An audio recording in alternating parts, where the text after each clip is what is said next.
Hey everybody, my name's Ed Trevors. My pronouns are he, him, and his. I'm an Anglican priest in the Diocese of Nova Scotia and Prince Edward Island. I get to serve in the beautiful town of Shelburne, Nova Scotia in the awesome parish of Christchurch-shelburne that sits on the ancestral and on the unceded territory of the Mi'kmaq people. I give thanks for you all every day. I thank God especially for all that you teach me and all that you share with me in your comments and in your emails.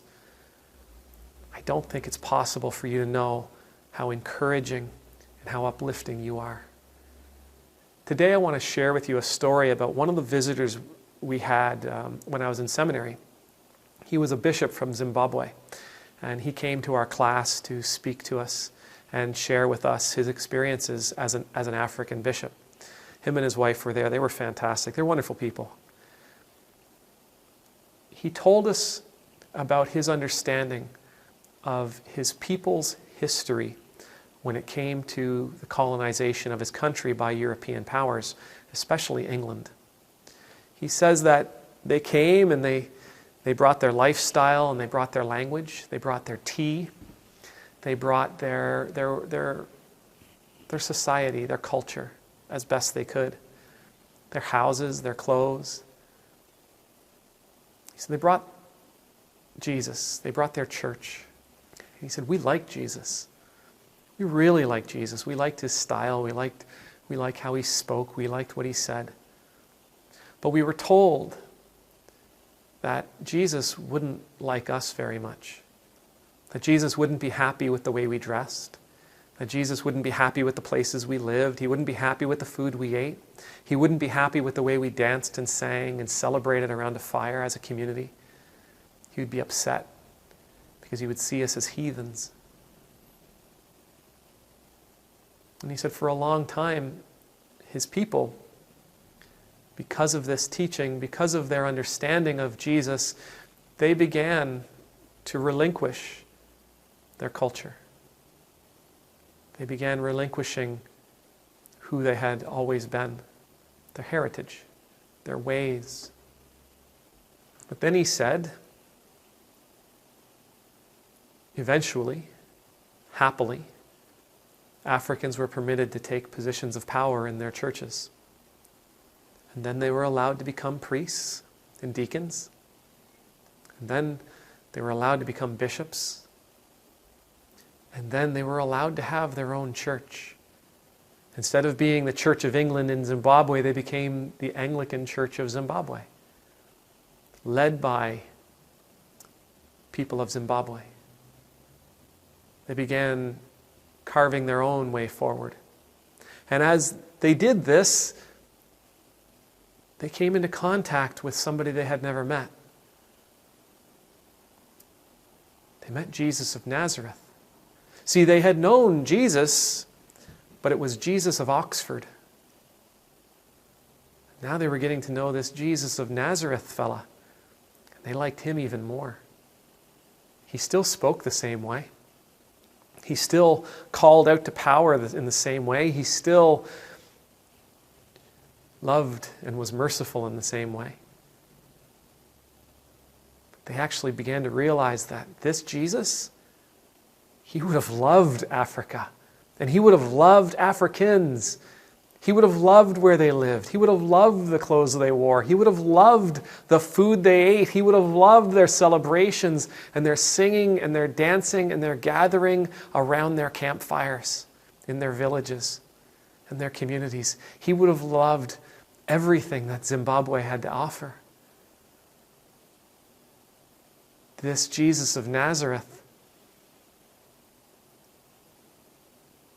he didn't need them to be something different. He loved them just as they were. When we share our faith, when we share our values, when we share our ideals, when we share our standards, when we share our requests, whatever it is we're sharing with another human being, it often gets polluted.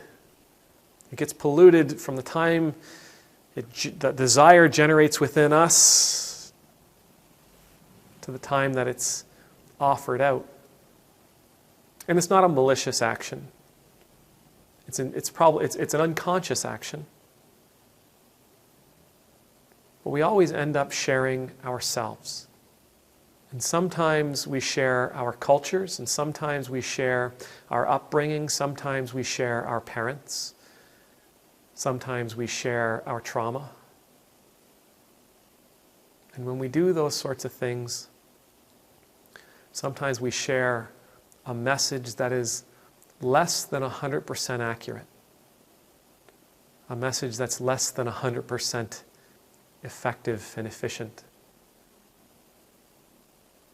It becomes something that can't be simply received and absorbed. It has to be received and examined and sometimes even cleaned off so that we can find what's truly inside of it. In that story, the bishop from Zimbabwe, whose name I am desperately sorry, I just can't remember. That's what he was sharing with us. That when the church came to Zimbabwe, they brought Jesus, but it wasn't Jesus of Nazareth, it was Jesus of Oxford. It was their understanding of Jesus. It was their ideal Jesus. It was the Jesus that they had grown accustomed to. It was the Jesus that they hoped for. It was English Jesus. Whenever we share ourselves, whenever we share our faith, especially when we share our faith. As a Christian in Nova Scotia, my responsibility is not to share Nova Scotia Jesus, although I think Nova Scotia Jesus, especially South Shore Jesus, would be just off the hook. We got a ton of fishermen down here. I think he'd be right at home.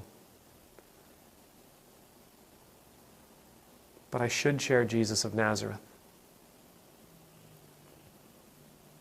I shouldn't share Anglican Jesus. I should share Jesus of Nazareth.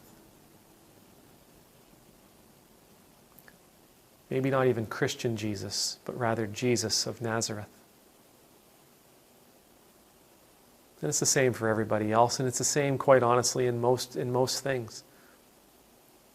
Don't share Tennessee Jesus. Share Jesus of Nazareth. Texas Jesus. It's Jesus of Nazareth. Peru Jesus. It's Jesus of Nazareth. Belgium Jesus, it's Jesus of Nazareth. He's sufficient. His story, it's universal. His love is uncompromising, and it transcends all boundaries and all barriers and all imaginary lines on a map. Jesus is all things to all people. Just share him. May the Lord bless you. May the Lord keep you. May the Lord make his face shine upon you and be gracious to you. May the Lord lift up his countenance upon you. And I pray that you always know the peace of being in God's presence. And I pray that as you share your heart with others, you'll share the purity of it and allow them to take all they can from it. Amen.